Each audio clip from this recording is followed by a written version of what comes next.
Contrary to popular belief, these popular energy drinks and sugar-filled sports beverages don't give you energy. Despite their clever marketing, at the end of the day, these drinks are just full of processed sugar and caffeine that are gonna set you up for a major crash later in the day. But today, I wanna be able to give you 3 simple tips that you can apply today that will give you more long-lasting natural energy, all without the crash. Now, when it comes to giving your body energy and producing more energy, so that way you are just able to play around with your kids, you're able to go an entire workday and just feel good in your body and in your lives, how do you actually go about getting and creating more energy? Now, as unsexy as this might sound, you need to be able to support your body's mitochondria, which produce the energy inside your body. If you've never heard of mitochondria before, these are basically the power plants inside of almost every cell inside your entire body. And if you are feeling brain fogged or sluggish, you hit that 2 p.m. slump, maybe you have a little bit of excess weight on your frame, or you're just not feeling mentally alert, these are all signs that your mitochondria are not working as optimally as they should. And despite what you might believe, these signs and symptoms are not a normal part of aging, and you can directly control how you feel by how you live your life. So the very first tip on how to get more energy naturally, this is to get more sunlight. In particular, more infrared light. Now, in today's world, a lot of people are afraid of sun. They want to cover up as much as possible, but the sun isn't the devil that it's made out to be. There's a lot of benefits that we get from sun, like vitamin D, but when we can get sunlight on our skin, the infrared waves, these are invisible waves from the sun. These are waves that we can't see with our naked eye. When these infrared waves hit our skin, they are able to penetrate just millimeters deep into our skin, and these interact with the mitochondria inside of our cells. And this interaction of these infrared waves actually releases nitric oxide into our bloodstream. So if you've been in the sun for like a minute or two and your body starts to heat up and it starts to get just a little red, I'm not talking about sunburn, but just a little bit red. And not only is this release of nitric oxide into your bloodstream your body's natural vasodilator, meaning it lowers blood pressure, but inside your mitochondria, that nitric oxide is competing for space with oxygen. And when you can allow your body to just naturally get some sunlight, release that nitric oxide, and allow more oxygen that you're breathing in, hopefully it's high quality air, all that oxygen to get into your body's cells, your mitochondria, that's more energy that you're able to produce. That's not something that energy drinks like caffeine and processed sugar are going to be able to give you. Our bodies actually expect to get sunlight every single day. Even if it's a little bit colder out, you're still getting the benefits of the infrared waves from the sun. You might have heard of all the benefits of red light therapy today. You go into an infrared sauna. That's essentially what that's doing. That's a man-made invention to recreate what the sun is just giving us for free. We spend over 90% of our time indoors, and then when people go outside, typically it's at the hottest time of the day, and maybe they burn and they damage their skin. What I'm talking about is going out in the early morning parts of the day, allow that sun just as it's risen up over the horizon, and maybe until like 8, 9 o'clock in the morning, let that sun hit your skin, enjoy it while you're drinking your morning coffee and allowing your body to wake up naturally. That's a great way to get more natural energy that's not going to set you up for a crash later in the day. Real quick, guys, if you're loving this content and you want to see more content like this, hit that notification button below to be notified anytime that we come out with a brand new video. We're creating a lot of content just like this, and you're not going to want to miss it. Now, the second tip on how to give your body more natural energy, this is to eat a whole foods diet, but also limit seed oils as much as you can. Now, we've already done a lot of videos on seed oils and why they're problematic, but in terms of energy, this is a problem because seed oils are rich in a fatty acid called linoleic acid, and our mitochondria don't use this fatty acid for fuel that well. So to break this down simply, our mitochondria can use both glucose, which is basically sugar for fuel that we get from carbohydrates, or our mitochondria can use ketones for fuel. You've heard of the ketogenic diet, and this happens when your body basically breaks down fat and uses that for fuel. And certain types of fats are better for energy production inside of our cells than other types of fatty acids. And linoleic acid from seed oils is really good for kind of building blocks, building our cells, tissues, and things of that nature.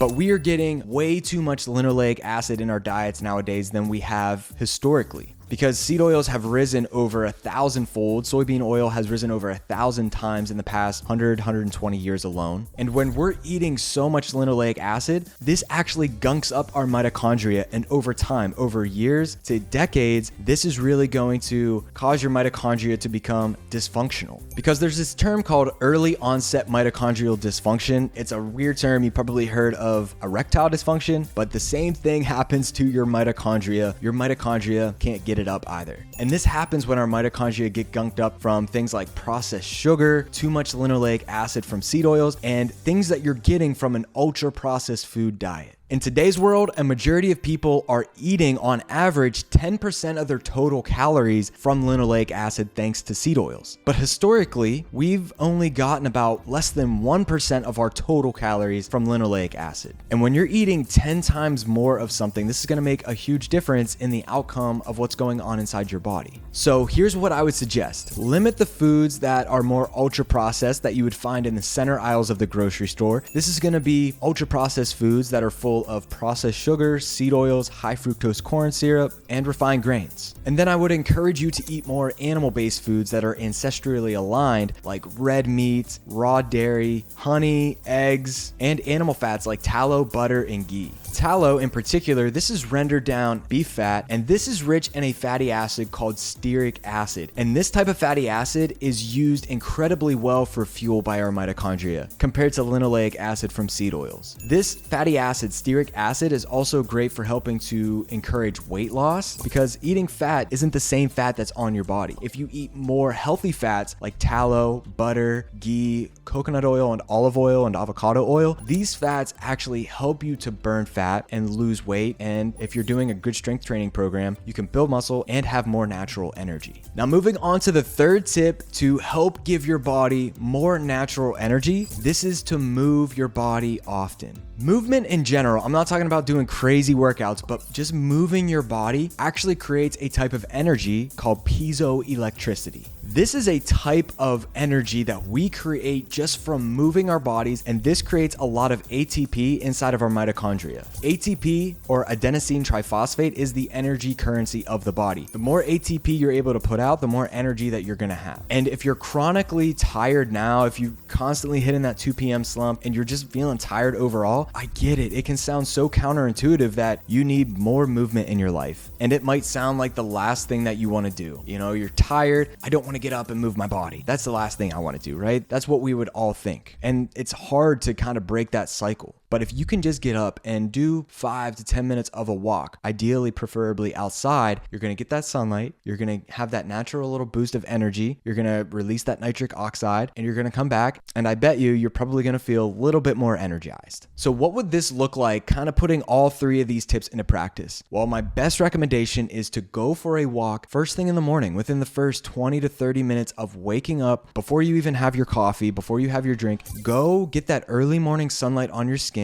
Go for a walk outside, let that sunlight hit your skin, move your body a little bit, breathe in fresh air. And then when you come back, have your breakfast, have a more protein-packed breakfast full of things like red meat, eggs, avocado, raw dairy like butter or raw milk or raw kefir, and then maybe a little bit of honey. If you can eat maybe 30 to 60 grams of protein with your first meal of the day after you've just had a little bit of morning movement for 20 minutes outside, getting the sun, breathing in the fresh air, and you do this for 1 to 2 months, like 30 to 60 days, you are going to have so much more energy. Now, here's a fourth bonus tip that I want to be able to give you because this is super important as well, but we can't forget about sleep, because sleep is where your body recharges and comes back even better. And this is where, if you're sleeping, you're actually clearing out a lot of the tau proteins that are associated with Alzheimer's disease and a lot of things like that. But sleep, if you aren't getting good sleep, then you're already just going to be set up for a tired day to begin with. But if you want to set yourself up for a better night of sleep, then doing what I just said, getting sunlight in your eyes first thing, this is actually the very best way to start getting a good night of sleep the following night is by getting outside, moving your body, allowing sunlight to come directly into your eyes without artificial light, because this allows your body to have a natural cortisol spike in the morning, and then that's going to slowly taper off throughout the day. And if you're not exposing yourselves to bright blue artificial lights in the evening, and you allow your body's melatonin secretion to rise, then that's going to allow you to get a lot of deep sleep the following night.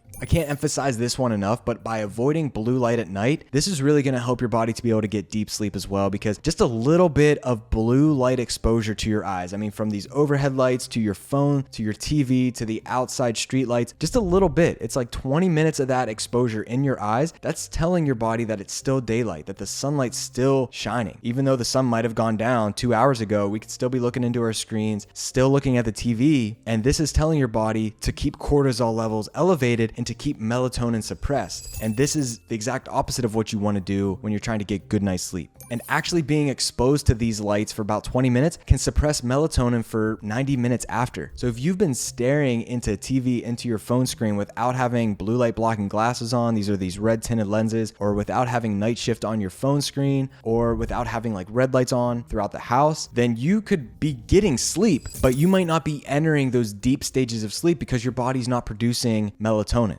You could be physically unconscious, but you might not be able to cycle through those deep stages of sleep effectively. So reeling this back in now, if you can apply these 4 tips, these 3 tips and this bonus tip into your daily lives over the course of the next 30 to 60 days, you can have so much more natural energy that these energy drinks and these sports drinks aren't going to give you. These are the ways to give your body natural energy down to the root of your entire being. And as side effects and a default, you're going to be much healthier. You're going to reduce your risk for chronic diseases. And if you're applying all these things, it's just really going to help you in every other area of your life. You're probably going to reduce headaches. You're going to help autoimmunity. You're going to help digestive issues, because these things impact so much in our lives. And guys, I appreciate you being here. If you like this concept, be sure to hit that like and subscribe button below. Hit that notification button to be alerted anytime that we come out with brand new content just like this. Be sure to send this out to somebody that you know needs to boost their energy levels naturally the most, and I'll talk to you next time.